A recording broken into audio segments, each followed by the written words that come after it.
with a new Astro devlog. Now before I get into it, if you want to play Astro, we're having a Steam playtest this Saturday, November 15th. So join the Discord and head over to the Steam page to request access. So this is Astro, a zero-gravity multiplayer movement shooter. But is it that?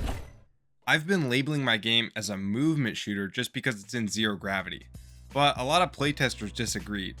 In the words of a movement shooter connoisseur, a movement shooter is one where gunplay and movement are intertwined, such that in gameplay, each relies on the other. And when I asked him if Astro fit that definition, he said no. Astro is just a 3D shooter and neglects a good deal of movement.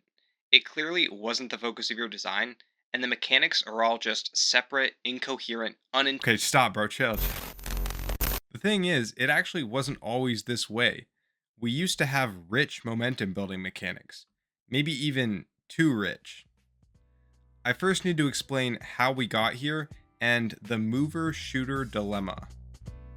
Early in the project, I experimented with a lot of different movement tech. Astro has had a standard dash, a 0G slide, the dive, which was really strange. At one point there was actually a rail system, the wall grab, which has had a variety of different forms, and then two classics, the invincible kick dash, and the magnet, which attracts and pushes off surfaces. The biggest thing I learned in this time was that a good movement system requires you to chain mechanics into each other to build up momentum. No one mechanic can give you too much speed too easily. Then we went online, and all that movement theory went down the toilet.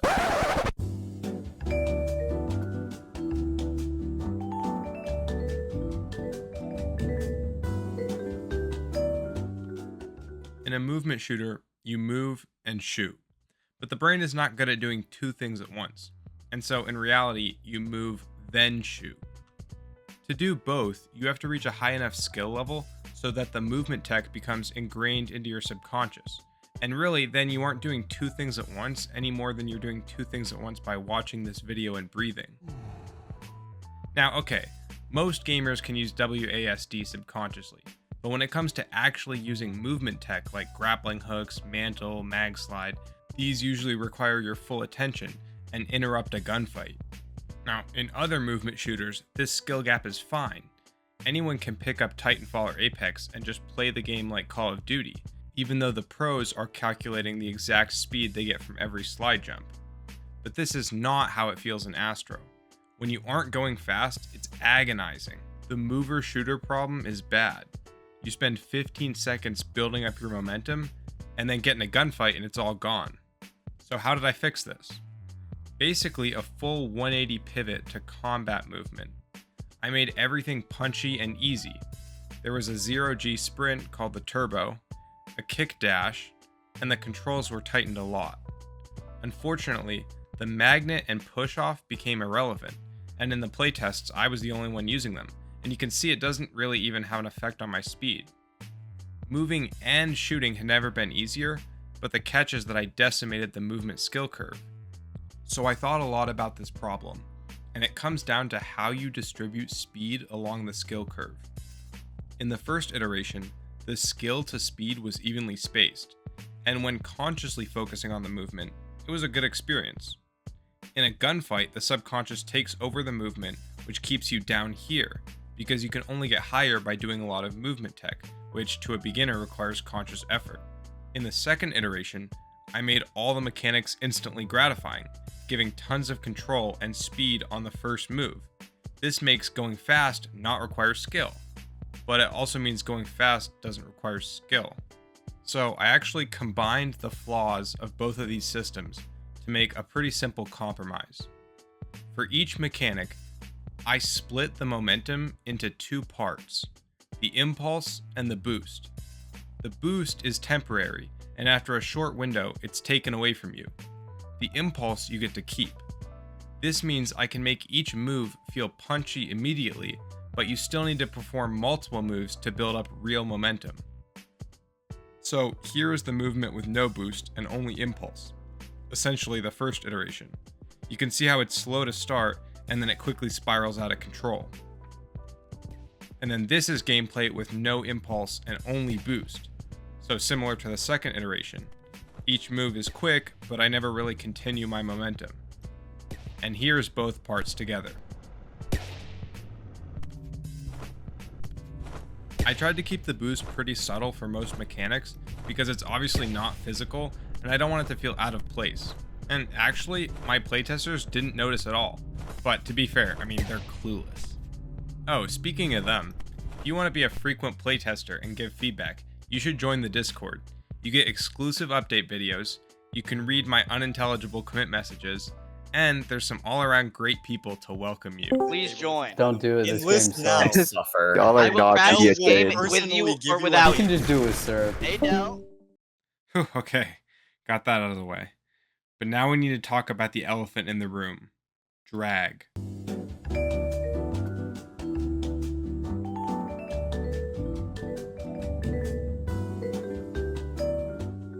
So, drag is the opposing or slowing down force, which is constantly applied to the player to bring them back to rest.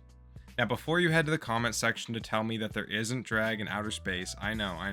But without drag, it feels like you're playing Lunar Lander on cool math games. The point is that drag actually helps to tighten your controls. The problem is that the drag force gets stronger the faster you move, and this creates a soft speed cap called terminal velocity, which prevents the player from going any faster. In real life, no matter what height you fall from, you'll never go more than about 120 miles per hour because of drag. Drag is useful for creating tight controls at low speeds, but harmful for keeping momentum at high speeds. If I weaken the drag, controls just get sloshy, and if I strengthen it, the player gets speed capped. I need to change the way I do drag altogether. So here's the idea. I deviate from reality and make a custom drag curve, which applies high drag at low speeds and low drag at high speeds, so basically the opposite of real life. This has the effect of making the controls tight when you're moving slowly, but sloshy once you get going fast. I spent a lot of time balancing this to create a convergent-divergent effect, so when you're moving below 10 miles per hour, the drag force will never allow you to go faster, and if you let go of the input keys, you'll just slow back down. But if you're moving above 10 miles per hour, you can move almost drag-free and preserve your momentum. But you can't get above that speed threshold just by pressing W. You have to push off a wall, dash, kick, or perform some other move.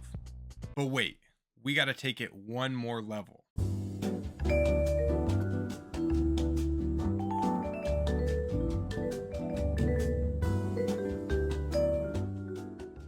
I want peak performance in Astro to be extremely difficult, so I'm going to make one more drag modification.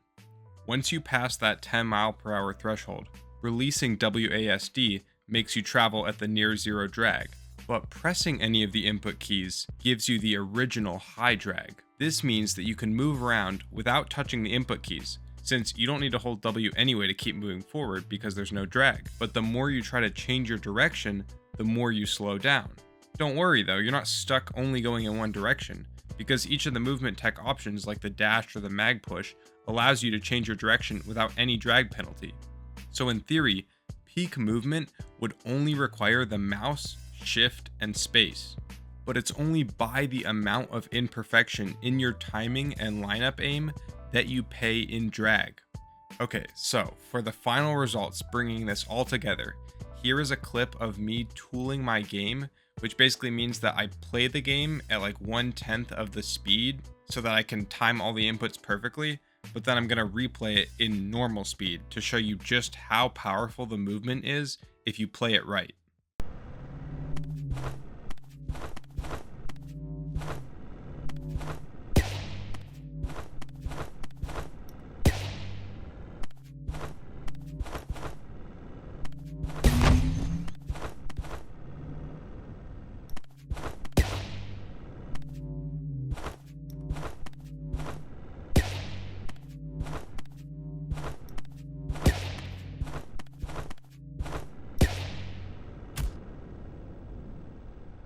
And last but not least, here's some playtest highlights.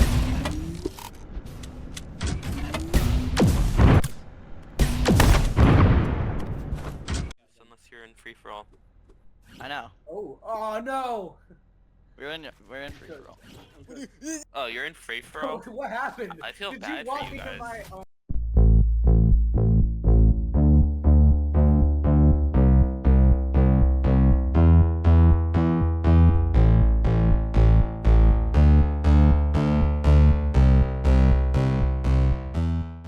Somebody crash the server. Crash the What? server. I'm in. Oh, okay, I'll I crash left the and server. returned. I'll crash it. Crash it now. Meet me in middle with Nat. I'm gonna kill the server. I need 2 singularities in middle. Incredible. And all of this progress on Astro is because of people like Super. Let's give a warm welcome. Yeah! Woo! There you go, Super! This is a very special young man, kicked out of We get 100 3 big Discord blues in servers. the Super?